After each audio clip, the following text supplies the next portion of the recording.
आज के इस कार्यक्रम में उपस्थित सम्मानीय डॉक्टर अलावा जी, राष्ट्रीय संरक्षक जैस, सम्मानीय हमारे चाची श्री जमुना मरावी जी, सम्मानीय भाई साहब वरकड़े जी, सम्मानीय इंद्रपाल बरकाम जी प्रदेश अध्यक्ष, सम्मानीय डॉक्टर मरावी जी प्रदेश सचिव, और जैस के सभी जुझारू साथी जो महाकौशल क्षेत्र से यहाँ उपस्थित हैं, मैं सभी का नाम न लेते हुए मैं सभी को नमन करता हूँ। और इस मंच के प्रांगण पर उपस्थित हमारे मातृशक्ति पितृशक्ति सभी को मेरी ओर से सेवा जोहार।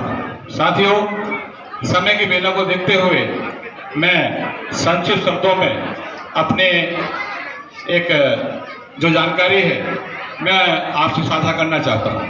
अभी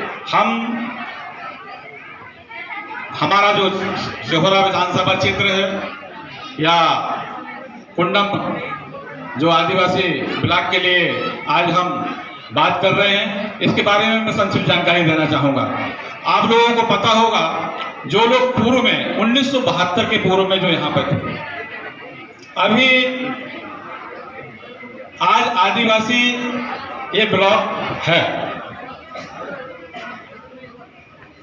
क्यों है? क्योंकि ये आदिवासी का भी विधायक यहाँ चुना जाता है। तो ये आदिवासी सीट विधानसभा क्षेत्र है, लेकिन 1972 के पहले ये आदिवासी क्षेत्र नहीं था।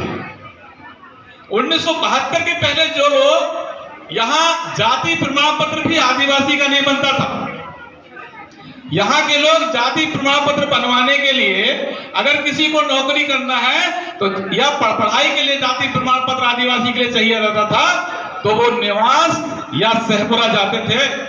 इसका उदाहरण आपके अनूप सिंह मरावी जी हैं, अभी नहीं है हमारे बीच में। जब उनको विधानसभा पहली बार उनकी पार्टी ने खड़ा किया तो उनको सहपुरा से खड़ा किया था। उस समय यहाँ पर आपके बघरा जी के लोग यहाँ पर विधायक हुआ करते थे।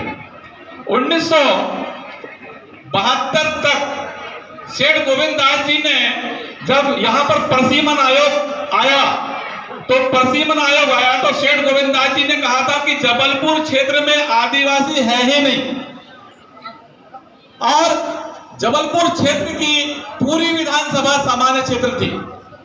उस समय स्वर्गीय गुलाब सिंह मरावी जी, स्वर्गीय दिल्ली सिंह नेडी दादाजी, भैया लाल सुजान जी, कोमल सिंह मरावी जी, ऐसे बहुत सारे जो समाज सेवी थे, उस समय लोगों ने मांग उठाई।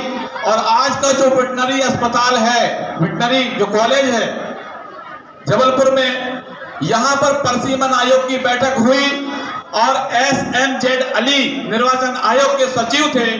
1972 में उन्होंने, जब आदिवासी महासंघ मध्य प्रदेश में एक ही आदिवासी संगठन था, उसका नाम था आदिवासी महासंघ मध्य प्रदेश, और उस समय छत्तीसगढ़ नहीं था, यह पूरा मध्य प्रदेश का एक ही आदिवासी संगठन था। उसने ये मांग की और मांग करने के बाद में आदिवासी महासंघ को निर्वाचन आयोग ने एक लेटर लिखा। वो लेटर अभी मैं लेके आया हूं, मेरे पास है, जिस किसी भाई को चाहिए तो मिल सकता है। वो SMZ अली अपर सचिव ने लेटर लिखा, क्योंकि उस समय कार्यालय मेरे ही घर पे यानी पिताजी लोग चलाते थे, तो वो लेटर मुझे मिला और उस समय से मैंने उसको सुरक्षित रखा कि ये कभी कार्रवाई में काम आएगा। और 1972 के बाद में उस समय के जो समाज सेवी थे, घर घर गांव गांव की जानकारी इकट्ठा करके निर्वाचन आयोग जो परसीमन बोर्ड बैठा था वेटनरी में, यहाँ पर पूरा रिपोर्ट हस्तलिखित बोरा में भर के प्रस्तुत किए। तब सेठ गोविंद दास जी को निर्वाचन आयोग ने कहा कि आप अभी नीचे जाइए, आदिवासियों की बात सुनने दें, और तब जाकर के पनागढ़ विधानसभा और बरगी विधानसभा घोषित किया गया था। तब से यह घोषित रहा। लेकिन आयोग जो राजनीति जो चलती है, आदिवासियों की पार्टी की जो राजनीति है, इसको खंड खंड विभक्त करते हुए आज ये सिहोरा में चला गया, तो ये बरगी अलग चला गया, बरगी समान हो गया।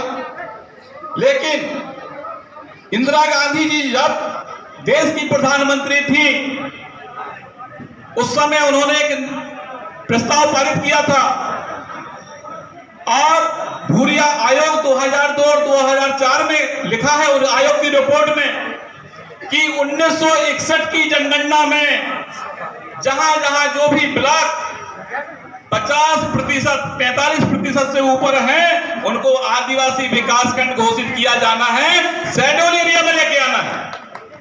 हमको आदिवासी नहीं, हमको शेड्यूल एरिया के लिए अनुसूचित क्षेत्र घोषित कराने के लिए ये मांग करते हैं।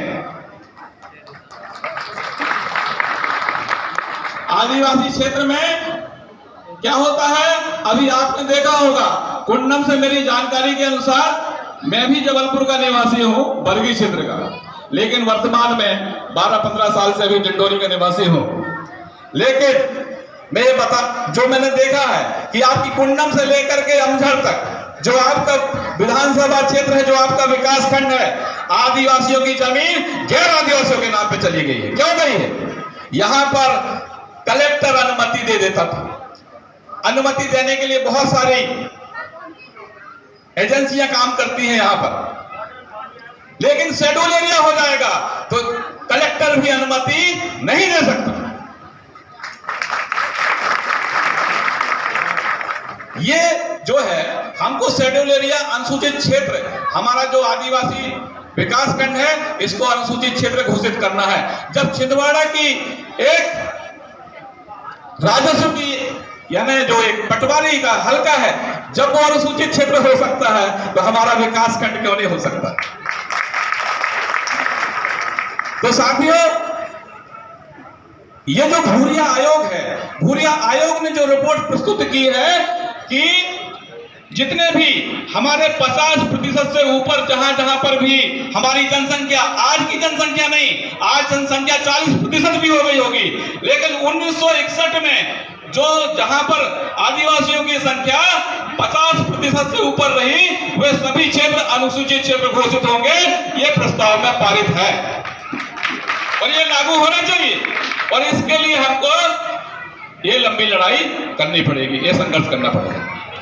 और आने वाला जो समय है, इस समय को लिए एक संक्षिप्त रिपोर्ट और बता देना चाहता हूं कि आयोग की रिपोर्ट में यह भी लिखा है कि छठी अनुसूचित क्षेत्र का जो जिला स्वायत्त सरकार है, वो हमारे अनुसूचित क्षेत्र में यहां लागू होगा, और हमारे यहां पर जो ग्राम सभा होती है, ये छठी अनुसूचित क्षेत्र में लागू होगा।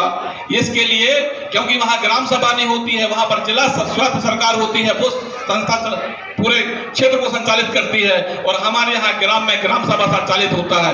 तो दोनों के लिए उन्होंने रिपोर्ट प्रस्तुत किया है, और वे सभी चीजें अधिकार पाने के लिए हमको ये अनुसूचित क्षेत्र घोषित कराने के लिए हमको ये लंबा संघर्ष करना पड़ेगा।